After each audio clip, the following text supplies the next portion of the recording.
menjelaskan materi kedua dari bab amar ma'ruf nahi munkar. Sebelumnya perkenalkan dulu, kami dari kelompok 1B. Saya Fitrul Faida. Dan saya Sherina Motivasi. Saya Dora Bersama akan mempresentasikan tentang tafsir Amar ma'ruf nahi munkar yang berada di Ali Imran ayat 104 dan surah Asaf ayat 3.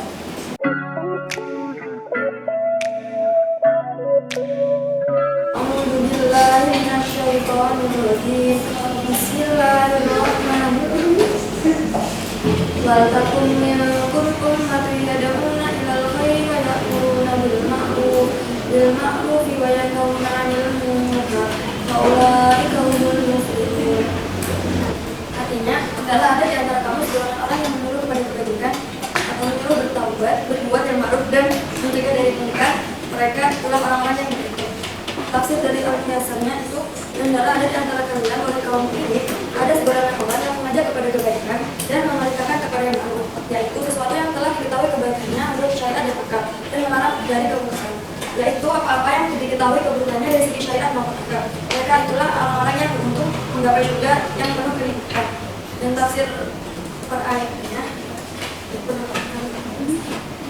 perkalimatnya, wataku dan dala ada untuk di antara kalian umatun segala umat ilal khairi yang menyuruh pada kebajikan, banyak menyuruh dan menyuruh kepadanya, dimaklum kepada yang baik, yang mau dan mencegah ambil mengkari dari yang mungkar. Waulai kamu mereka itu orang-orang yang al-muflihuna beruntung.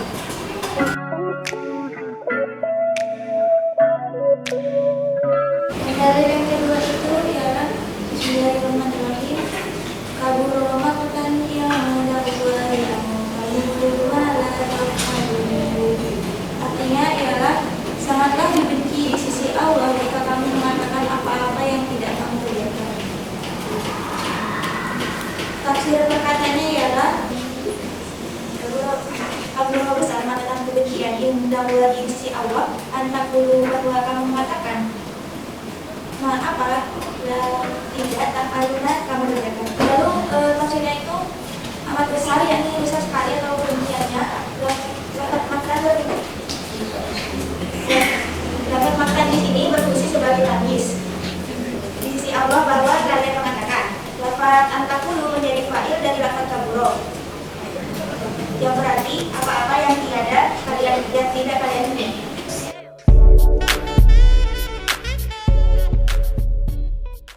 Baiklah, selanjutnya saya akan membacakan hadis berkaitan dengan amar ma'ruf nahi munkar.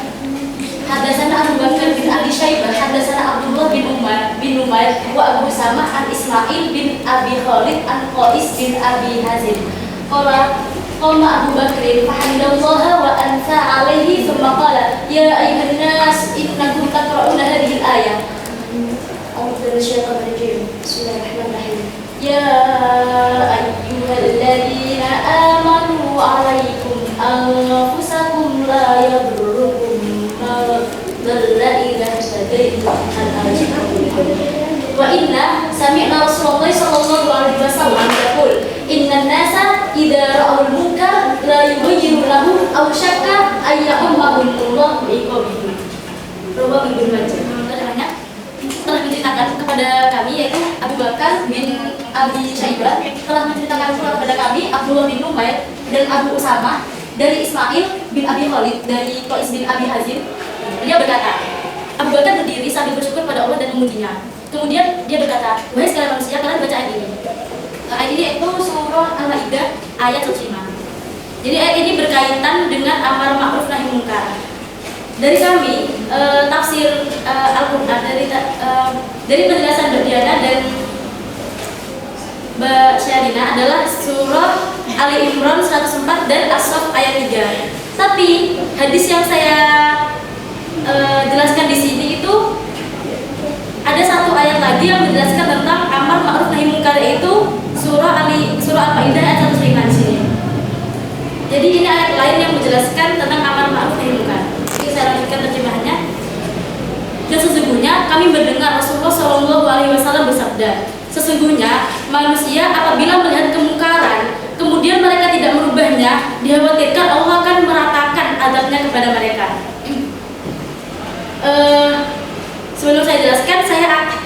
saya jelaskan maksud dari sini, saya akan tahrij sanad-sanadnya.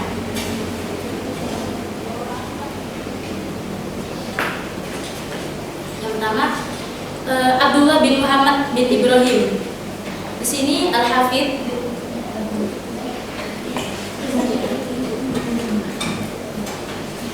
kenapa? Hadis ini termasuk hadis sahih karena semua sanadnya itu tidak ada yang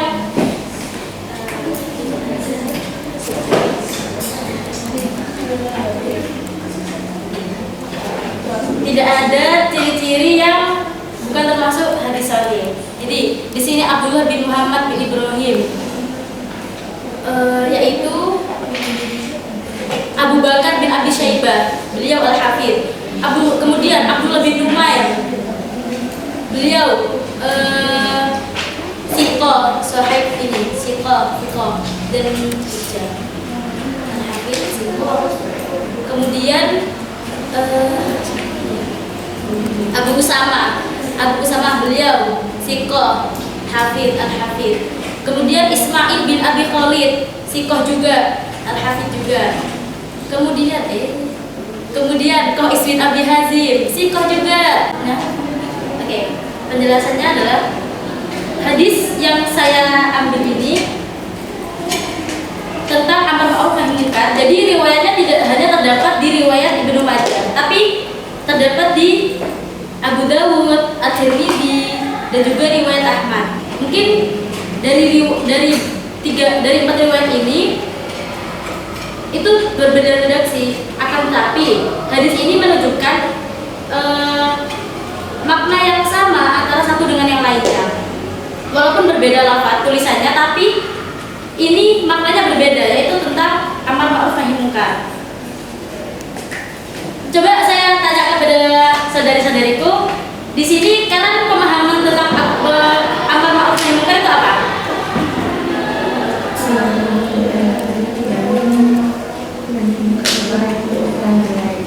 Oke.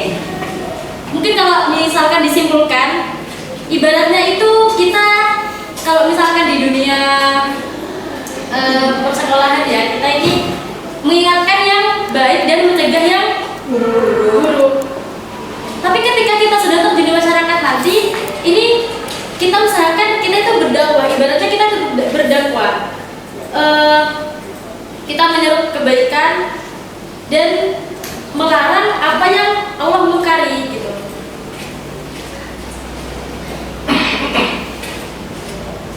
Jadi hadis ini itu lebih tepatnya begini. Suatu kemungkaran yang terjadi di muka bumi, apabila tidak ada yang merubahnya, maka kemungkaran tersebut akan meluas dan memengaruhi semua elemen masyarakat. Dan efek merusak yang ditimbulkan akibat adanya kemungkaran itu tidak hanya dirasakan oleh pelaku kemungkaran itu saja, tapi juga dirasakan oleh orang lain yang tidak melakukannya, tetapi membiarkan kemungkaran tersebut tetap berlangsung. Seperti hanya penjelasan yang sering kita dengarkan. Kalau misalkan baca Indonesia, dia dikelilingi oleh banyak semut, tapi yang gigi cuma satu. Kira-kira Mbak Nisa bakal membunuh satu semut, yang gigit apa semua semut? Semua pastinya kan? Kan Mbak Nisa nggak tahu semut mana yang menggigit. Supaya Mbak Nisa tidak digigit oleh semua semut, maka Mbak Nisa membunuh semua semut itu. Ibaratnya seperti itu. Jadi, misalkan di desa ada satu anggota keluarga yang berbuat maksiat, itu sudah merajalela, kemaksiatannya itu sudah melampaui batas. Bisa jadi Allah bakal melakukan musibah kepada satu desa. Seperti itu. Walaupun di desa itu yang lainnya tidak melakukan kemaksiatan tersebut. Jadi kalau suatu kemungkaran itu di desa, tidak semuanya tidak melakukan hal itu, tapi bisa saja Allah langsung menimpakan musibah itu kepada satu desa. Seperti itu. Jadi apa yang harus kita lakukan? Maka ayo kita mempraktekkan amar ma'ruf nahi munkar dalam kehidupan kita. Kalau ada temannya yang malas jamaah, Ayo jamaah bareng-bareng kita melakukan kebaikan bersama-sama. Kalau ada temannya yang melakukan keburukan, temannya mau mencuri, ayo jangan mencuri, tidak boleh, tidak baik. Kalau ada temannya yang melakukan kesalahan, ya dicegah sebisa mungkin. Kalau misalkan teman kita tidak mau, masih ogah dengan peringatan kita, setidaknya kita sudah menggugurkan kewajiban kita sebagai seorang teman untuk melakukan kebaikan. Bisa dipahami semuanya? Oke, sekian dari kami. Semoga bermanfaat. Jangan lupa dipraktekkan. Wassalamualaikum warahmatullahi wabarakatuh.